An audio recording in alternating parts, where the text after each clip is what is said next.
It's opening day for college basketball. It's time for the Tar Heels to put last year behind them and move forward. And it all starts tonight against Radford.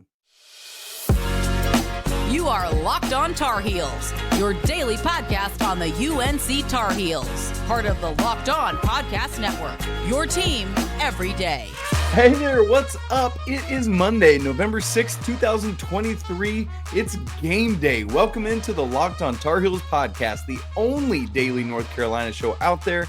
I'm your host, Isaac Schade. I want to thank you for joining us to make Locked On Tar Heels your first listen or watch of the day. I want to thank you everydayers for joining us. Always great to be back together. Today's episode is brought to you by LinkedIn. These days, every new potential hire can feel like a high-stakes wager for your small business. That's why LinkedIn Jobs helps you find the right people for your team faster and for free. Post your job right now at linkedin.com/lockedoncollege. Terms and conditions apply. Hey, if you're looking for some Carolina community out there, come join our Discord. The link is in the show notes, both on audio and video. We have a great community for the Locked On Tar Heels, just family going on. Come join us. It's awesome. Coming up on the show today, we're going to have our game preview for the game against Radford tonight, recap of football, recap of the weekend whip around for other Carolina athletics. But before we get to all of that, since it is opening day, I want to zoom out a little bit and look at Carolina's entire basketball schedule, and I want to predict the entire regular season and tell you what I think the Tar Heels will be sitting at when we are facing the ACC Conference Tournament in March. I'd love to hear your predictions as well. Come on this journey with me. Let me know what you're thinking in the show comments or DM us, whatever it is. And as we get into that, again, I said it in the cold open. Last year is over. This is a new, talented, veteran, experienced group led by two mainstays in Armando Bacot and RJ Davis, led in other ways by new guys coming in, Cormac Ryan, Harrison Ingram, and the rest of the crew. It's going to be a phenomenal ride, a phenomenal journey, and it's just time to move forward and do it. So here we go. Let's go all the way through the regular season. There are 31 regular season games in men's college basketball. There will be 11 in the non-conference portion of the schedule. Let's walk our way through it. Carolina starts with 3 what we call bye games, where you just pay a team to come lose to you at home. So you can't lose those, and Carolina shouldn't. That's Radford, obviously, tonight, Lehigh on Sunday, and then UC Riverside. Boom, boom, boom, win, win, win. But immediately after those 3 games, you head off to the battle for Atlantis during Thanksgiving week. It'll be the Wednesday, Thursday, and Friday. The Tar Heels start with Northern Iowa. You might recall they lost to Northern Iowa, at Northern Iowa, to be fair, during Marcus Page's senior year. Carolina will not do that. They're going to beat Northern Iowa and move on Thursday to either face Villanova or Texas Tech. I expect Villanova is going to be back this year. I expect them to beat Texas Tech, and then that's who will be playing on Thanksgiving Day, Carolina and Villanova. That's a tough test, but I think the Tar Heels come away from it. And then that sets up on Black Friday. You're either playing, regardless of what happens, it's either going to be Stanford, Michigan, Memphis, or Arkansas. Now listen, the Razorbacks have reloaded through the transfer portal just like the Tar Heels have. That's a tough team. But ultimately, I'm going to say Carolina wins whoever they play that day. And so there we go. Now, you've got 2 tough games there at the end of Battle for Atlantis, but then we move into the toughest portion of Carolina's non-conference schedule. You've got Tennessee at home in the inaugural ACC SEC Challenge. I have the Vols as one of my Final Four teams this year, but given the environment, you know how raucous these interconference matchup things get. You know how tough it's been to win in Indiana the last couple of years, for example. So despite playing Tennessee, who I think on a neutral might actually be better than Carolina, at least right now, because of the Dean Smith Center, the Dean Dome, Carolina wins this one in a squeaker. And then Carolina on December 5th heads up to New York to the Jimmy V Classic at Madison Square Garden to play reigning national champion UConn up close home for the Huskies. Carolina drops their first game of the season there. Following that 11-day layoff for Christmas break, Carolina then heads back down to Atlanta to play Kentucky in the CBS Sports Classic. Kentucky, on paper, is probably the more talented team. They've got another loaded freshman class, but Carolina's got that veteran experience and is obviously very talented as well. Carolina wins another close one. Then the Jumpman Invitational, Oklahoma. Due respect to the Sooners, who just lost the last ever Bedlam on Saturday. They're going to lose this one to the Tar Heels as well in Charlotte. And then Carolina wraps up the non-conference portion with, at least on paper, the worst team they're going to play all season long, and that's Charleston Southern, who is outside the top 300 at KenPom. That's the only team Carolina will play outside the top 300. So should be a nice, easy win to wrap up the regular season. Now, the non-conference portion of the regular season. I obviously skipped over the Florida State game that falls between Tennessee and UConn, because we'll talk about that here in just a second as we get to the conference portion of the regular season. So tracking through all those 11 non-con games, I went with a 10-1 record as I went game by game. And that's one thing, but when you zoom out and look at this schedule, that it is the type of schedule that Carolina will probably drop another game somewhere in there. I wouldn't be surprised if it's in that stretch of the last two games of Battle for Atlantis through Kentucky, where Carolina drops one of those games, whether it's Tennessee or Kentucky or maybe to Arkansas. And so we're going to go with a 9-2 record in the non-conference portion of the schedule. That's great, and we will certainly take that heading into the ACC portion of the schedule. So let's do that. Picking up with Florida State, which, as I said, is actually wedged into the non-conference portion of the schedule between Tennessee and UConn. Florida State projects to not be great again this year, better than they were last year, but still not all that good. Carolina gets off to a good start in ACC play. Now we get to the main chunk, the final 19 games of the conference portion of the schedule. You might have seen this, maybe you haven't. Carolina actually starts off with 3 straight road games in this chunk: at Pitt on Tuesday, January 2nd, at Clemson on Saturday, January 6th, and at NC State on Wednesday, January 10th. I believe that the Tar Heels will drop one of these 3 games, just being 3 straight road games out of the gate. It just is the kind of almost probability of what will happen. And honestly, getting out of that stretch 2-1 would be great. I think it will be at Clemson, who I have as a top 5 team in the ACC this year. And so that's where I have Carolina dropping a game and then coming back on Wednesday, January 10th to knock off NC State. Now, the Wolfpack classes are back in session that week, so that could be a tough environment, but I think Carolina's ready to handle it. From there, a nice little winning streak for Carolina against Syracuse at home on January 13th, at home against Louisville, poor Louisville, on January 17th, and then at Boston College on Saturday, January 20th, home to Wake Forest. That's a nice 3 home games out of 4 stretch on Monday, January 22nd. That is a Saturday to Monday, but it's at Boston College, home to Wake Forest. I think Carolina will take care of business there. And then you're at Florida State, another one that Carolina should win. And then at Georgia Tech. We know how that's gone for the football team. I think the basketball team will come away with it. So for me, after that 3-game opening road stretch, I have a nice little 6-game winning streak here for the Tar Heels leading up to the first Duke game of the season. This one's at home on Saturday, February 3rd. I actually have the Tar Heels losing this one to Duke to end that winning streak. But then Carolina gets Clemson at home, a little bit of revenge based on what I said earlier, and Carolina knocks off the Tigers on Tuesday, February 6th. But then they go down to Miami that Saturday, February 10th, and they lose. It'll be a losing streak of 2 in 3 games. That's just a tough stretch. Duke at home, Clemson at home, at Miami.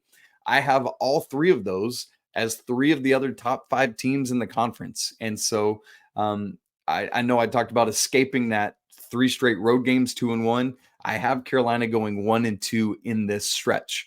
But it's to be expected at times. It's just the nature of a schedule. But then after that, Carolina gets kind of back going again at Syracuse on February 13th. It's a Tuesday. Carolina will win up there. Back home for Virginia Tech, Carolina wins on Saturday, February 17th. And then you are at Virginia on Saturday, February 24th. The Tar Heels do have a week off after Virginia Tech before this one. Just have struggled in recent years against Virginia, period, but specifically at Charlottesville, at John Paul Jones Arena. And so I have Carolina losing that game. Although I do believe in the Hubert Davis style of play, I think the Tar Heels are set up better to beat Virginia than they were under Roy Williams. And then Carolina comes back home for Miami on Monday night. So that's a Saturday, Monday. But Miami's got to do the same thing, and they're traveling on the road for the back half. I have Carolina getting some revenge after that loss to the Canes 2 weeks prior. And then Carolina, that's the first of a 3-game stretch to close out the regular season before going to Duke. After that Miami game, you get NC State at home. That's Saturday, March 2nd. Notre Dame at home. The only time Carolina plays them this season, Tuesday, March 5th. Carolina wins all 3 of those home games. Notre Dame is not going to be very good this year. And then you travel to Duke to close out the regular season on Saturday, March 9th. I have the Tar Heels getting revenge for the home loss by knocking off Duke on their senior night, if they even have any seniors on that team, to wrap up the regular season with a 4-game winning streak. And I have Carolina's conference record then at 16-4. And so when you combine that with the 9-2 record in non-con play, I have the Tar Heels at 25-6 in the regular season. Again, I'd love to know what you have the Tar Heels doing in the regular season. And honestly, this would be the best regular season since 2018-19. That was Kobe White's only year in Chapel Hill. That was the Zion Williamson shoe year. And so that's what we're looking at there. Now, if you're superstitious like me, the last time the Tar Heels lost 6 games in the regular season, 2016-17, the national championship season. So 6 regular season losses would be great. So that's my regular season record for the Tar Heels, 25-6. Again, I would love to hear yours. So we just zoomed out to take a big picture look at the season. Let's zoom right back in to see the first step in that journey. What's going to happen tonight as Carolina takes on Radford to open the regular season? We'll try to answer that question in just a second. Right after I tell you that this episode of Locked On Tar Heels is brought to you by Athletic Brewing. It's time for your game changer of the week, brought to you by Athletic Brewing Company. Much like Omarion Hampton just continues to be an absolute dude, Athletic Brewing has completely changed the non-alcoholic beer game. They make non-alcoholic beers that actually taste good, full flavor, well-crafted, just like a full-strength beer. Seriously, Omarion Hampton just continues to churn up yardage with his powerful frame, getting better as a game goes on, not having to against Campbell on Saturday, but he just leaves defenders wishing the game would end in a hurry, and you love to see it. Athletic Brewing has over 50 styles of craft non-alcoholic beers, including IPAs, Goldens, sours, and more. And their brews are fit for all times. You can drink them anytime, anywhere, and they help make any activity more enjoyable, like watching Carolina and Radford tonight. Open up an Athletic Brewing Company's brew. You can find them at a store near you or buy online at athleticbrewing.com. First-time customers can use code LOCKEDON to get 15% off your first online order. That's code LOCKEDON at checkout for 15% off at athleticbrewing.com. Near beer, exclusions and conditions apply. Athletic Brewing Company, fit for all times. All right, let's get into previewing Carolina versus Radford tonight, 7 p.m. Eastern time on the ACC network. By the way, if you're interested in hearing from Radford's head coach, Coach Nichols, we interviewed him on Locked On College Basketball last Thursday, so you can go and find that and check it out. FanDuel's line for this game, FanDuel, the official betting partner of the Locked On Network, loved our partnership with them, has Carolina favored by 18.5. And the over-under set at 141.5. Really interesting to see how that will go. I'm going to say Carolina ultimately covers. Let's, not beat around the bush with our predictions here. Radford, though, should be a good team. They're in the Big South Conference. They're second in that poll behind UNC Asheville, the defending champions who get Drew Pember back, an absolute dude for that conference, and head coach Mike Morrell. They made the CBI semifinals last year, and so doing great work. At Ken Palm, Radford is 168th in the nation. Obviously not great if they're a power conference team, but of the bye games that Carolina will play, they are by far the best of those 4 teams. So This is not a throwaway game. Carolina's got to be in and ready to go. For Radford, their key players, 2 guards in particular, Daquan Smith and Brian Antoine, who both made the preseason Big South first team. Smith is a 6'1 guard, led the team last year in scoring, 13.9 a game, shot over 40% from 3 and made 80 total.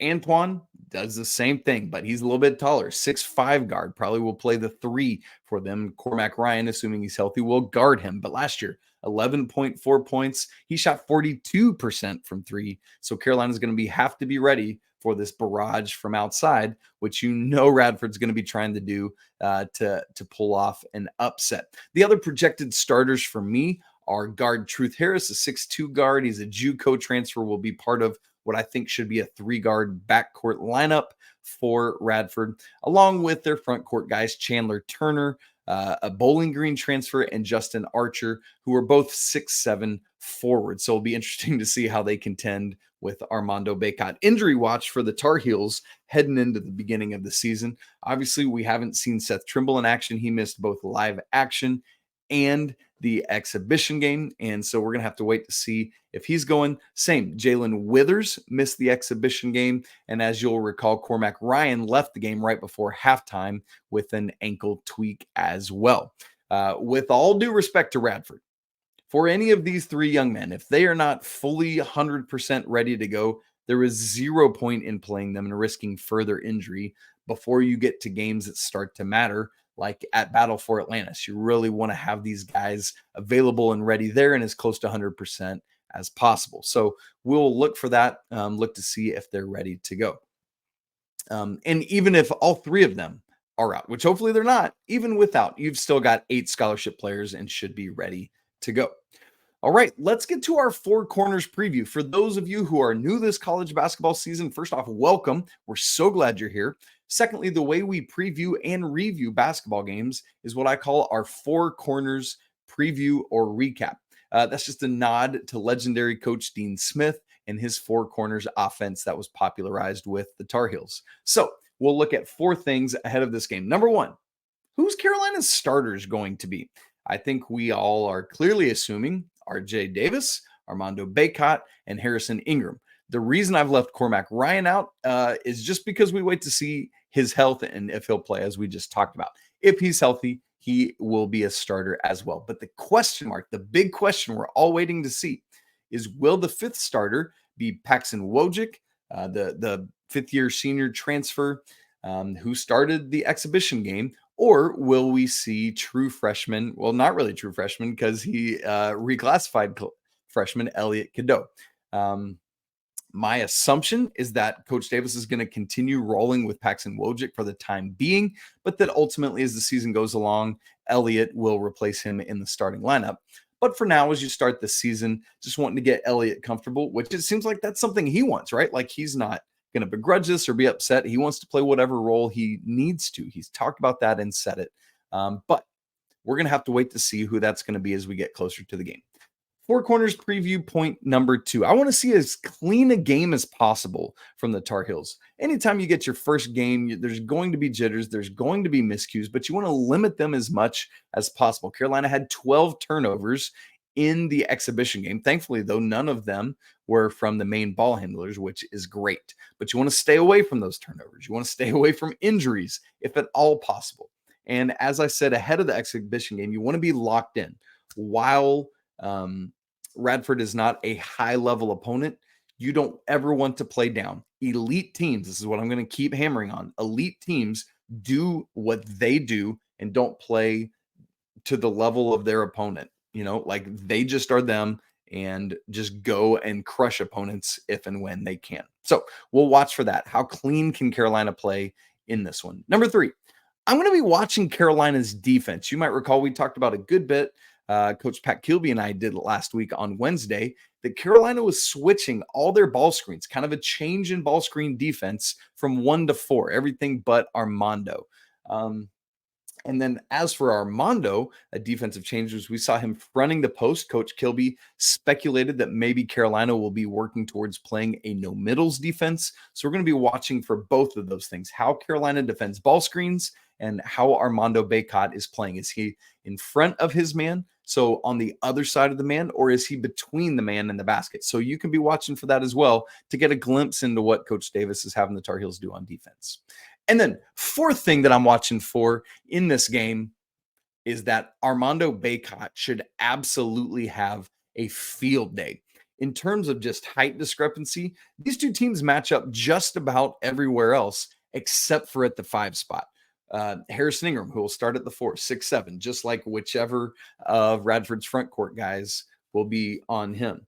We talked about that, the rest of that front court, or the backcourt, 6'1", 6'2", 6'5". That's like almost identical to Carolina in terms of height. Now, Carolina is obviously the more talented team, so the guards are going to be able to do some things extra, but Armando should have an absolute field day, being able to do essentially anything he wants in this one. So I'm looking for the guards to get him the ball, to do what he needs to do. But then what happens as the defense starts to sag down on that?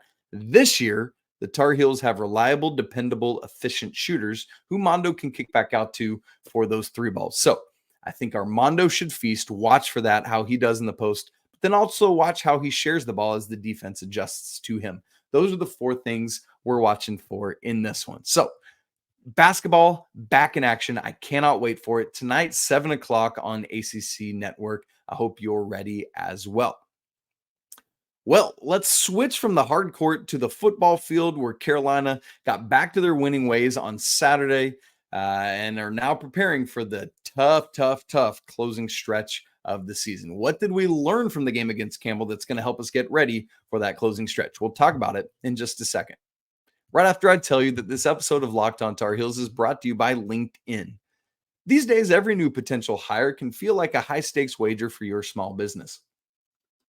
You want to be 100% certain you have access to the best qualified candidates available. That's why you got to check out LinkedIn Jobs, which helps you find the right people for your team faster and for free.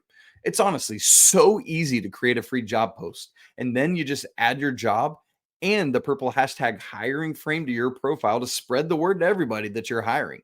After that, you can use simple screening tools like questions to make it easy to focus on candidates with just the right skill set and experience so that you can quickly prioritize who you'd like to interview and then ultimately hire for your team. This is all why small businesses rate LinkedIn Jobs #1 in delivering quality hires versus the leading competitors. LinkedIn Jobs helps you find the qualified candidates you want to talk to faster and for free. So post your job right now at linkedin.com/lockedoncollege. Again, that's linkedin.com/lockedoncollege to post your job for free. Terms and conditions apply. Okay. Carolina jumps back into the polls this week. Kind of crazy after falling out after the 2-game losing skid. Enough teams lost ahead of Carolina that even though it was just Campbell, they do jump back into the AP poll at 24, and they are 23rd in the coaches poll. So here's the deal with this game from Saturday. It's Campbell. You're going to win.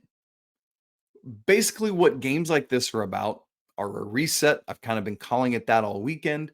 In Carolina's case, specifically this year, it's an opportunity to clear out the cobwebs that were lingering from the previous 2 weeks and then be able to fix your attention ahead to Duke, Clemson, and NC State in the coming weeks. And that's exactly what Carolina did. They got back on track, clearing out the cobwebs, winning 59-7 and allowing 0 points to the Campbell Camels over the final 46 minutes of the game.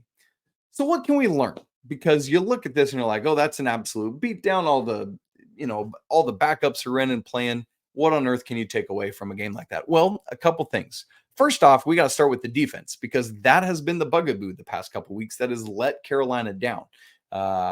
If not for that, they win both of these games and are still undefeated, which is a frustrating thing to say right now, right? Yes, absolutely, it is.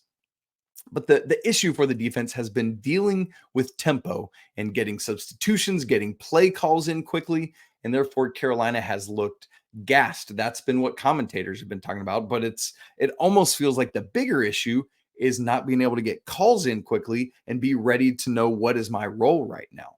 That's been the bigger issue. So Carolina, in between Georgia Tech and Campbell, was basically trying to figure out how do we deal with tempo. And so that's what they've been working on instituting this week. And so you look at the score of this game and think, oh, all is well. They got that all figured out. But if you actually watched the game, you know it did not feel that way out of the gate. Carolina was still trying to adjust to what the new things they were going to do were. And so it allowed Campbell, especially through the first quarter and into the second quarter a little bit, to have some success offensively, more than I would have liked for the Tar Heels to surrender. Now, once they got settled in, though, boy, they were off and running. The end of the second quarter and on, it was just all Carolina all the time. So Carolina's still trying to work at figuring this out. Hopefully they'll be even able to do more of that this week ahead of playing Duke on Saturday night. Number 2, what can we learn? Man, Tez Walker is a champion, right? Like, think back to the end of the Georgia Tech game. The Tar Heels are on that final drive. He gets blasted. Unfortunately, can't hang on to the ball, but that's the least of your concern at that point. Is Tez okay? And at that point, it's like he's going to the hospital. He's getting evaluated, being held overnight. Will he play not only Saturday, but the rest of this season? Like, that's what you're thinking. Not only does Tez Walker play in this game, he catches the first touchdown of the game. He later catches a second touchdown, and it's like, good grief, Tez Walker, for everything you've been through this year. And then to add this on top of it, it's just a story that we will tell for years and years and years. So you love to see it. Congrats, Tez, on being healthy. And great production. So proud of you, but just glad that this young man is healthy and back on the field. Third thing we learned, another holding call against Carolina brings back a touchdown. A massive day for Omarion Hampton, 15 rushes, 144 yards, 2 touchdowns. But it could have been over 200, and it could have been 3 touchdowns. Just frustrating. And then the last thing I'll say is that it was great to be able to get Connor Harrell some work. With having a big win, you really now need to start evaluating, all right, Drake's gone after this year. What does Carolina have what they need at home, or do they need to go into the transfer portal and find someone? And it was a great day for Connor Harrell. Had a 61-yard rushing touchdown, had a nice passing touchdown to Chris Culver. And so a great opportunity for the coaching staff to really start evaluating, all right, could this be our guy? But now you put this Campbell game behind you, because what you got ahead, this 3-game closing stretch, is just, frankly, very difficult and is going to set the tone for right now. We feel still very disappointed.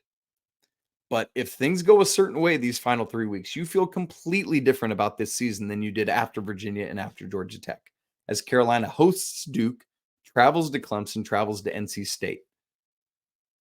I mean, I'd love to get 2 of those games. Obviously, I would love to sweep them. But if you could get 2 of those, you got to feel good about yourself. I know you're not going to make the ACC championship game at that point, but getting any combination of 2 wins in this stretch, I think is a win. Let's run around the rest of Carolina athletics really quick. Just 3 things I want to point out. Field hockey, they just keep rolling, even as you change over to Aaron Matson as your coach. Seamless transition here. Carolina wins the ACC championship, beating Duke in the process in the championship game, 7th straight ACC crown. There were no guarantees it would work with this young woman stepping straight out of playing into coaching, but at least so far it has. Why? Carolina is the number 1 overall seed in the NCAA tournament for the 2nd year in a row and for the 5th time in the past 6 tournaments.